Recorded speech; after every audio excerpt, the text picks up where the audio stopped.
આજનો અમારો કાર્યક્રમ છે કે આપ સૌને ખબર છે કે 2 દિવસ પહેલા જ આ હિન્દુ ધર્મ અને સનાતન સંસ્કૃતિની વાતો કરતી ભાજપ સરકારે બિઝનેસ વધારવાના અને ગુજરાતને સમૃદ્ધ બનાવવાના નામે જે દારૂની ગાંધીનગરના ગિફ્ટ સિટીમાં છૂટછાટ આપી છે તે ખરેખર એ ગુજરાતને પતન અને બરબાદીની દિશા તરફ લઈ જવાનું આ એક પગલું છે અને તેનાથી આ પાછળના બારણે આખા ગુજરાતને સમગ્ર ગુજરાતને નશાના બાંધમાં લેવાનું અને પોતાના મામા માસીના અને મળતિયા બુટલેગરોને આ ઘર ભરવાનું આ એક કૃત્ય છે।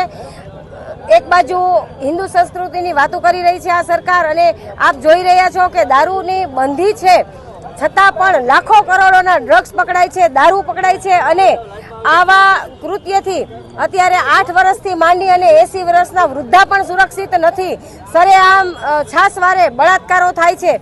તો આવા દારૂની છૂટછાટ આપીને ક્રાઇમ રેટમાં શું આ સરકાર વધારો કરવા માંગી રહી છે કે શું?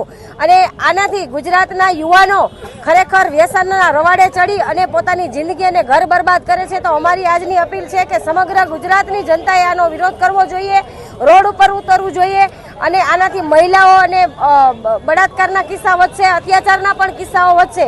તો આ ગુજરાતને આબાદ નહીં પરંતુ જે બરબાદ કરવા આ સરકાર મથી રહી છે તેને બંધ કરાવવું જોઈએ, તેને માટે વિરોધ કરીને નાબૂદ કરવું જોઈએ।